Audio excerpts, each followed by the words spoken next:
Hello అందరికీ, welcome to Madhu graceful bytes. నేను మీ మధు. ఈరోజు మీకోసం నేను ఒక హెల్దీ రెసిపీ చూపిస్తున్నాను.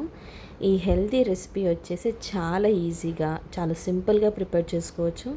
అది కూడా జస్ట్ మనం 10 మినిట్స్లోనే ఈజీగా ప్రిపేర్ చేసుకోవచ్చు.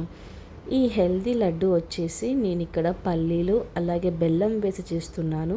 మనందరికీ తెలుసు కదండి, బెల్లంలో ఎంత ఐరన్ ఉంటుందో. ఐరన్ డెఫిషియన్సీ ఉన్నవాళ్ళు రోజు ఈ లడ్డు తింటే హెల్త్కి చాలా మంచిది. ఇది చాలా ఈజీగా కూడా ప్రిపేర్ చేసుకోవచ్చు. మనం ఇది ఎలా ప్రిపేర్ చేయాలో, దీనికి ఏమేమి కావాలో వీడియోలో నేను క్లియర్గా చూపిస్తున్నాను. వీడియో చూసేద్దాం రండి. ఇక్కడ నేను బెల్లంని ఇలా తురిమి పెట్టుకున్నాను. ఈ బెల్లం క్వాంటిటీ వచ్చేసి నేను నార్మల్గా 1.5 కప్ తీసుకున్నాను. ఇక్కడ నేను 1.5 కప్ బెల్లంకి 1 కప్ వరకు పల్లీలని తీసుకున్నాను. ఇప్పుడు మనం స్టవ్ ఆన్ చేసుకొని ప్యాన్ పెట్టుకొని పల్లీలు కంప్లీట్ లో ఫ్లేమ్లో మాత్రమే వీటిని బాగా వేయించుకోవాలి. మనము హై ఫ్లేమ్ పెట్టి వేయించుకోకూడదు. ఇది లోపటి వరకు కూడా మనకి చక్కగా ఫ్రై అవ్వాలి. కంప్లీట్ లో ఫ్లేమ్లో పెట్టి మాత్రమే ఫ్రై చేసుకోవాలి. ఇది చాలా ఇంపార్టెంట్ స్టెప్ అండి. ఇలా మనం కంప్లీట్ లో ఫ్లేమ్లో ఇలా లోపటి వరకు కూడా ఫ్రై అయ్యేలాగా ఫ్రై చేసుకొని పక్కకు పెట్టుకోవాలి. అలాగే 1/2 కప్ వరకు ఇక్కడ నేను అటుకులు తీసుకున్నాను. అటుకులు కూడా కంప్లీట్ లో ఫ్లేమ్లో పెట్టుకొని మనం వీటిని బాగా ఫ్రై చేసుకోవాలి. ఈ అటుకులు మనకి మంచి క్రిస్పీగా రావాలి. అలా వచ్చేంత వరకు మనము మీడియం టు లో ఫ్లేమ్లో పెట్టుకొని మాత్రమే ఫ్రై చేసుకోవాలి. ఇలా ఒక్కసారి మనకి అటుకులు క్రిస్పీగా ఫ్రై చేసుకున్న తర్వాత స్టవ్ ఆఫ్ చేసుకొని దీన్ని మనము పక్కకు పెట్టేసుకోవాలి. ఇప్పుడు మనము బెల్లంని కరిగించుకోనికి ఒక బౌల్లో 1.5 కప్పు బెల్లంని తీసుకున్నాను కదా, దాంట్లోకి మనము టీ గ్లాస్ అంత వాటర్ని వేసుకొని బెల్లం కరిగేంత వరకు దీన్ని మనము స్టవ్ మీద పెట్టేసుకోవాలి. మనకి పాకం రావాల్సిన అవసరం లేదు. ఇలా మనం అటుకులు చల్లారిన తర్వాత ఇలా మనం పౌడర్ని ప్రిపేర్ చేసుకోవాలి. ఇప్పుడు ఇది పౌడర్ని ప్రిపేర్ చేసుకున్న తర్వాత అదే మిక్సీ జార్లో మనం వేయించి పెట్టుకున్న పల్లీలని పొట్టు తీసేసి ఈ విధంగా మిక్సీలో వేసుకొని బరకగా గ్రైండ్ చేసుకోవాలి. ఫైన్ పౌడర్ లాగా అవసరం లేదు. అక్కడక్కడ మనకి పల్లీలు తగిలితే లడ్డు అనేది టేస్టీగా ఉంటుంది. తర్వాత ఇక్కడ మనకి బెల్లం కూడా కంప్లీట్గా కరిగిపోయింది కదా, ఇలా కరిగిపోతే సరిపోతుంది. ఇప్పుడు దీంట్లోకి మనము అటుకుల పౌడరు అలాగే గ్రైండ్ చేసి పెట్టుకున్న పల్లీలని కూడా వేసేసుకోవాలి. ఈ విధంగా మనం మీడియం ఫ్లేమ్ పెట్టుకొని ఈ విధంగా పల్లీలు అలాగే అటుకుల పౌడర్ని వేసుకొని ఇలా మిక్స్ చేసుకోవాలి.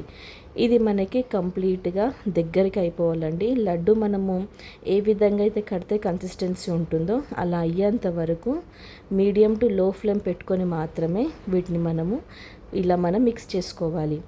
ఇలా మనకి ఒకసారి మిక్స్ అయిన తర్వాత ఇక్కడ కన్సిస్టెన్సీ చూస్తున్నారు కదా, ఇలా కొంచెం దగ్గరికి వచ్చాక దీంట్లోకి మనము 2 నుంచి 3 వరకు ఇలైచీని వేసుకోవాలి. ఇలైచీ వేసుకోవడం వల్ల లడ్డు టేస్ట్ అనేది ఎన్హాన్స్ అవుతుంది. ఈ విధంగా ఇప్పుడు మనం కంప్లీట్ లో ఫ్లేమ్లో పెట్టేసుకొని 5 నిమిషాల వరకు మిక్స్ చేసుకోవాలి. ఇది కంప్లీట్గా మనకి దగ్గరికి అయిపోవాలి. ఇలా అస్సలు లూజ్గా ఉండొద్దు, మనకి లడ్డు కట్టనికి అస్సలు రాదు. ఇప్పుడు దీంట్లోకి మనము 2 స్పూన్ల వరకు నెయ్యిని యాడ్ చేసుకోవాలి. నెయ్యి వేసుకొని ఒకసారి మనము మిక్స్ చేసుకోవాలి. ఇలా మనకి కంప్లీట్గా దగ్గరికి అయిపోవాలి. ఇలా ఒక్కసారి మనకి దగ్గరికి అయ్యాక దీంట్లోకి నేను మస్క్ మిలన్ సీడ్స్ యాడ్ చేస్తున్నాను. ఇక్కడ మీకు నచ్చిన ఏవైనా డ్రై ఫ్రూట్స్ వేసుకోవాలి అనుకున్నా కూడా మీరు వేసుకోవచ్చు. ఇక్కడ నేనైతే ఈ సీడ్స్ యాడ్ చేసుకున్నాను. ఈ విధంగా మనం ఇంకొక 3 నిమిషాల వరకు దీన్ని మిక్స్ చేసుకోవాలి. ప్యాన్ నుంచి సపరేట్ అయ్యేంత వరకు ఇలా మనము కంప్లీట్ లో ఫ్లేమ్లో దీన్ని మనము కలుపుతూనే ఉండాలి. ఇక్కడ చూస్తున్నారు కదా కన్సిస్టెన్సీ ఎలా మారిపోయిందో. ఇలా కంప్లీట్గా ప్యాన్ నుంచి సపరేట్ వచ్చేలాగా ఈ విధంగా మనము మిక్స్ చేసుకోవాలి. ఒక్కసారి మనకి ఇది చక్కగా మిక్స్ అయిపోయిన తర్వాత దీన్ని మనము స్టవ్ ఆఫ్ చేసేసుకొని ఒక ప్లేట్లోకి తీసేసుకోవాలి. ఇప్పుడు ఇది కంప్లీట్గా మనం చల్లగా అవ్వనివ్వాలి. ఇది చల్లగా అయిన తర్వాత దీన్ని మనము లడ్డూలు కట్టేసుకోవడమే. ఇక్కడ నాకైతే ఈ కంప్లీట్గా ఇది మిక్స్ చేసుకోనికి 10 మినిట్స్ పట్టింది. తర్వాత ఇది చల్లగైన తర్వాత నేను వెంటనే ఇలా మనము చేతులకి నెయ్యి అప్లై చేసుకొని లడ్డూలని ప్రిపేర్ చేసేసుకోవాలి. లడ్డు అనేది ఈజీగా వచ్చేస్తుంది, మనకి ఎక్కడ కూడా బ్రేక్ అవుతుంది అన్నది ఉండదు. మనం ఈజీగా ఈ లడ్డూలని ప్రిపేర్ చేసుకోవచ్చు. ఈ విధంగా లడ్డూలన్నిటినీ కూడా ప్రిపేర్ చేసేసుకొని ఒక ప్లేట్లోకి పెట్టేసుకొని సర్వ్ చేసుకోవటమే. ఇది మనకి ఫ్రెష్గా ఇప్పుడే చేసుకున్నాం కాబట్టి చాలా సాఫ్ట్గా ఉంటుంది. కొంచెం మనం ఒక 1 or 2 hours అయినాక బెల్లం అంతా కూడా సెట్ అయిపోయి లడ్డు అనేది పర్ఫెక్ట్గా ఉంటుంది.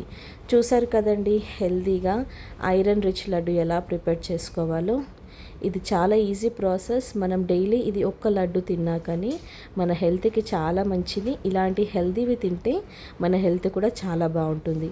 మరి ఇంకెందుకు లేట్, మీరు కూడా మీ ఇంట్లో తప్పకుండా ఈ టేస్టీ అయిన పల్లీలు లడ్డు ప్రిపేర్ చేసుకోండి. మీరు ప్రిపేర్ చేసుకున్నాక ఎలా కుదిరిందో మధు గ్రేస్ఫుల్ బైట్స్ ఛానల్లో కామెంట్ చేయడం మాత్రం అస్సలు మర్చిపోకండి. Thank you for watching Madhu graceful bites. Like, share, subscribe. Bye.